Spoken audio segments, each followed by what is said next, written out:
السلام علیکم ورحمۃ اللہ تعالی وبرکاتہ۔ برادران اہل سنت، ان دنوں سوشل میڈیا پر سنی عالم دین حضرت علامہ و مولانا مفتی صوفی کلیم حنفی قادری چشتی رضوی حفظہ اللہ تعالی اور رافضی عالم حسن اللہ یاری کے ساتھ ہونے والا مناظرہ بڑے چرچوں میں ہیں، جس کے لیے جامع اور مناسب شرائط صوفی صاحب قبلہ کی جانب سے فریق مخالف تک بذریعہ سوشل میڈیا اور واٹس ایپ ارسال کر دی گئی ہیں، جس کے بدلے میں بدنام زمانہ فینٹا بابا اور حسن اللہ یاری کے ترجمان جعفر کاظمی رافضی نے 17 مئی 2025 کو یوٹیوب چینل پر ایک مشترکہ پروگرام کیا، جس میں شرائط مناظرہ پر تبصراتی اور تجزیاتی گفتگو کی گئی اور اپنی لا علمی اور جہالت کا خوب ڈھنڈورا پیٹا۔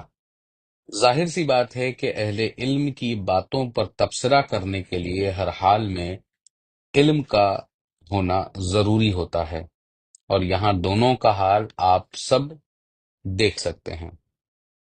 ایک صحیح سے اردو نہ بول پایا اور دوسرا عربی گرامر کا خون بہا گیا۔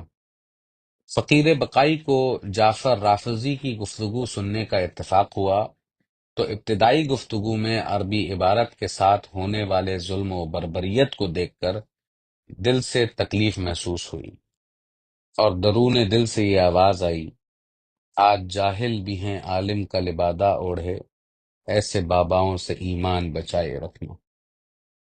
درس نظامی کا ابتدائی طالب علم بھی بخوبی جانتا ہے کہ انا حرف مشبہ بالفعل اپنے اسم کو نصب دیتا ہے، اور اگر کوئی کلمہ اس کے اسم پر معطوف ہو تو وہ بھی اس کے ساتھ منسوب ہوگا۔ مگر جہالت کا تاج زرعی رکھنے والے جعفر رافضی کا کیا کہنا؟ وہ تو آیات مبارکہ ان اللہ و ملائکتہ یصلون علی النبی یا ایھا الذین آمنوا صلوا علیہ وسلموا تسلیما میں ملائکتہ کو منسوب نہ پڑھ کر اپنی جہالت کا اعلان عام اور جگ ہسائی کا سامان بن بیٹھا۔ یہ تو رہی اعرابی غلطی۔ صریح طور پر آپ سب سن سکتے ہیں 3 منٹ 34 سیکنڈ پر ملائکتہ کو ملائکتہ کہہ رہا ہے یہ شخص۔ یہ تو ایک جگہ رہی۔ دوسری جگہ بحق سیدۃ النساء العالمین یعنی تائے مدورہ کے کسرہ کے ساتھ، کیونکہ سیدہ نحوی اصول کے لحاظ سے مضاف الیہ ہے، اور یہ بات پڑھے لکھے لوگوں پر عیاں ہے کہ مضاف الیہ ہمیشہ مجرور ہوتا ہے۔ بحق سیدۃ النساء العالمین، اس شخص نے یہ کہا، یہاں سیدتو مرفوع ہے ضمہ کے ساتھ، جو بحق کے بعد غلط ہے، کیونکہ بحق کے جار ہے اور اس کے بعد اسم کا مجرور ہونا لازم ہے، لہذا صحیح لفظ سیدۃ النساء العالمین ہوگا۔ اب اس رافضی، اس فرضی دعوے دار جو کہ اہل بیت سے محبت کرنے کا دعویٰ کرتا ہے اور جس کو سیدہ کائنات کا صحیح نام لینا تک نہیں آتا، آپ سب اس کی حقیقت سن سکتے ہیں۔ اس کے بعد 4 منٹ 10 سیکنڈ پر حضرت فاطمۃ الزہرا رضی اللہ تعالی عنہا کے نام کے ساتھ اس نے سلام اللہ علیہ کہا۔ ارے بے وقوف انسان، علیہ یہ ضمیر متصل ہے، مذکر واحد یعنی میسکولن تھرڈ پرسن سنگولر کے لیے استعمال ہوتا ہے۔ اس کا مطلب ہوتا ہے اس پر، یعنی اس مرد پر۔ یہ ضمیر مردوں کے لیے استعمال ہوتی ہے۔ علیہ یہ ضمیر متصل اٹیچڈ پروناؤن جس کو کہتے ہیں، جو مؤنث واحد یعنی تھرڈ پرسن سنگولر فیمنن کے لیے استعمال ہوتی ہے۔ عربی میں ہا مؤنث کے لیے مخصوص ہے، اور اس کا مطلب ہے اس پر، یعنی اس عورت پر۔ یہ ضمیر اس وقت استعمال ہوتی ہے جب دعا یا خطاب کسی خاتون کے لیے ہو۔ پھر 4 منٹ 15 سیکنڈ پر عام باباؤں کی طرح اس نے ایک ورد شروع کیا، الحسن والحسین الحسن والحسین الحسن والحسین، کئی بار ورد کیا۔ بیٹے پہلے سیکھو، پھر بریلویوں سے پنگا لینا۔ عربی نحو میں کوئی بھی اسم تنہا استعمال ہوتا ہے تو اس کا اعراب، یعنی جسے ہم مرفوع، منصوب یا مجرور کہتے ہیں، جملے کے ڈھانچے یا سیاق پر منحصر ہوتا ہے۔ اگر الحسن والحسین کو تنہا کہا جائے بغیر کسی حرف جر، مثلا بحق کے یا لی، فعل یا اضافت کے، تو یہ نحوی طور پر نامکمل اور غلط ہے۔ اس کی وجہ یہ ہے کہ مجرور حالت الحسن والحسین کا کوئی نحوی جواز نہیں ہے، کیونکہ نہ تو کوئی حرف جر موجود ہے اس میں، اور نہ ہی کوئی اضافتی تعلق جو کسرہ کا تقاضا کرے۔ عربی میں تنہا اسم کا ڈیفالٹ محل عام طور پر مرفوع ہوتا ہے، مثلا الحسن والحسین، جب تک کہ کوئی خاص سیاق، مثلا حرف جر یا فعل، اسے منصوب یا مجرور نہ کرے۔ مثال کے طور پر دیکھ لیتے ہیں کہ اگر کوئی کہے کہ بحق الحسن والحسین، تو الحسن والحسین کا مجرور ہونا درست ہے، کیونکہ بحق کے حرف جر ہے، لیکن تنہا الحسن والحسین کہنا نحوی طور پر درست نہیں ہے، کیونکہ کسرہ کا کوئی سبب موجود نہیں ہے۔ یہ جملہ تنہا مکمل نہیں ہے کیونکہ اس کا کوئی نحوی محل، یعنی فاعل و مفعول یا جار و مجرور واضح نہیں ہے۔ اسی طرح 4 منٹ 26 سیکنڈ میں لگ بھگ اس آدمی نے 9 غلطیاں صرف دعا مانگنے میں کر ڈالی، وہ بھی ان کا نام لے کر جن کے نام کی فرضی محبت کی دکان لگا کر شربت نفرت بیچ رہے ہو۔ پہلے جا کر ائمہ کے نام لینا سیکھو کہ کس حساب سے ان کے نام لینے ہیں عربی قاعدے کے اعتبار سے، پہلے وہ سیکھو۔ پھر یہ بے وقوف انسان کہتا ہے شرائط پہ شرائط، شرائط پہ شرائط، شرائط پہ شرائط۔ تم کو یہ بتاؤ مفتی صاحب قبلہ نے کتنی بار شرائط بھیجی ہیں؟ صرف ایک بار بھیجی ہیں، اس پر بھی تم ڈر گئے۔ پہلی بار مفتی صاحب قبلہ نے اسی جمعرات کو لگ بھگ 11:50 پر پہلی اور آخری بار شرائط مناظرہ بھیجی گئیں۔ پھر 11 منٹ 13 سیکنڈ پر جعفر نے یہ کہا کہ انکنڈیشنل چیلنج کیا تھا اللہ یاری نے انہیں۔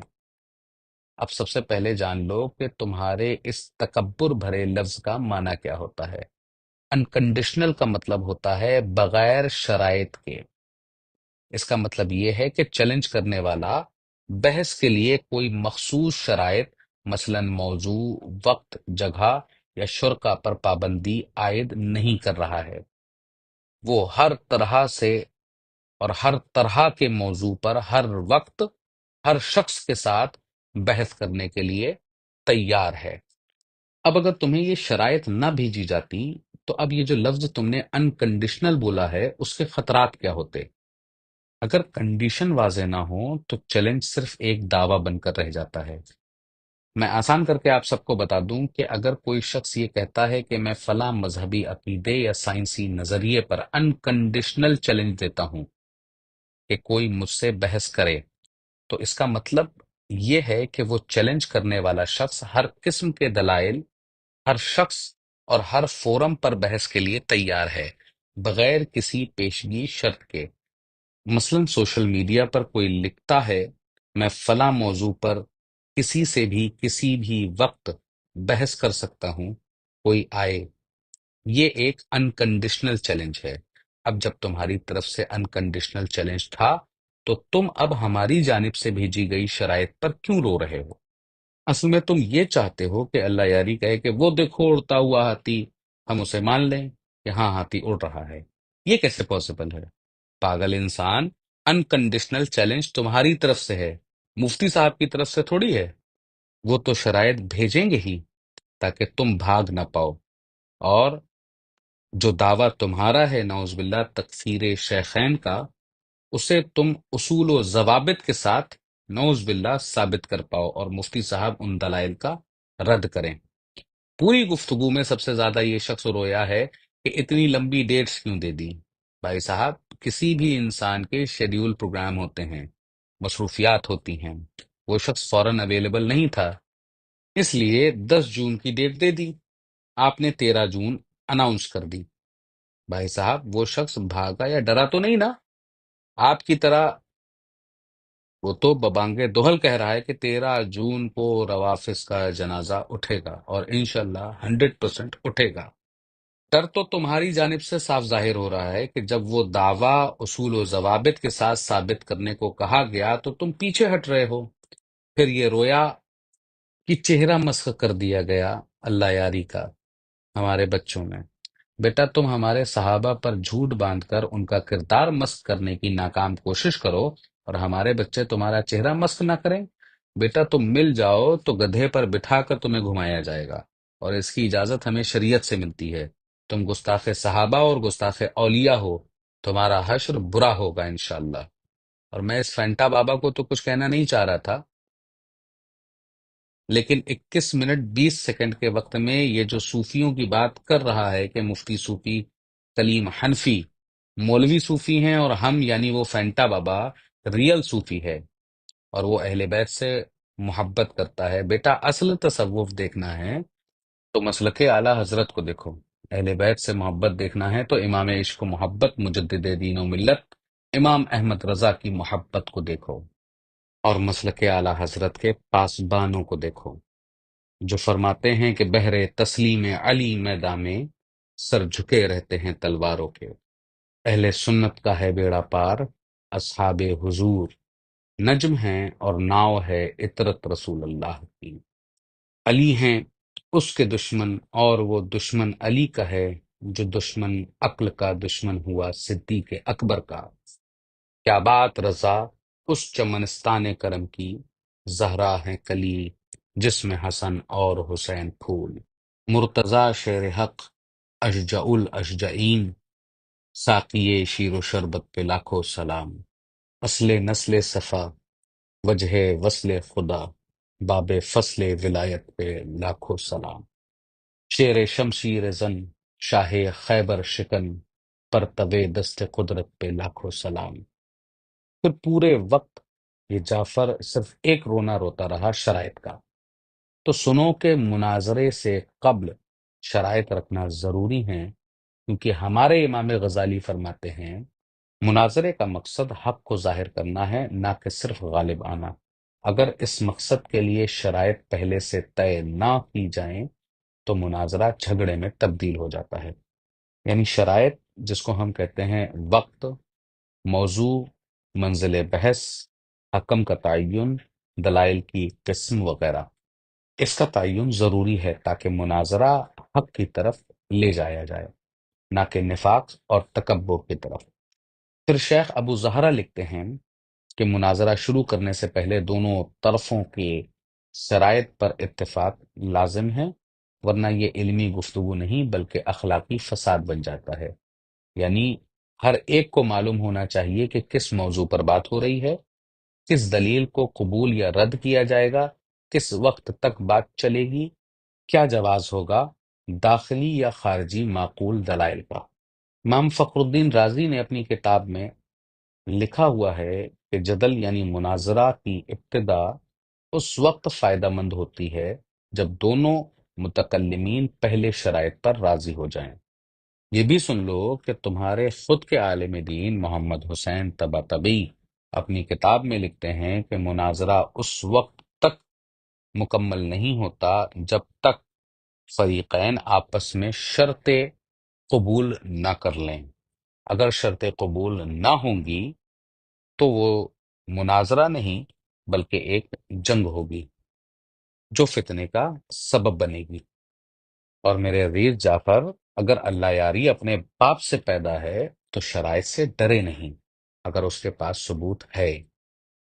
اگر نہیں تو بے شک جا کر چھوٹے موٹے بچوں سے مناظرہ کرے اور اپنی فرضی فتح کا اعلان کرتا رہے۔ اب ناظرین، آپ خود اندازہ لگائیں کہ ایسے ان پڑھ لوگ کیا شرائط پر تبصرہ کریں گے؟ یہ بیچارے خود جہالت کا شکار ہیں اور اس مرض میں مبتلا ہیں، اور علمی صحت آپ خود اپنے آنکھوں سے دیکھ سکتے ہیں اس کی لائیو ویڈیو میں۔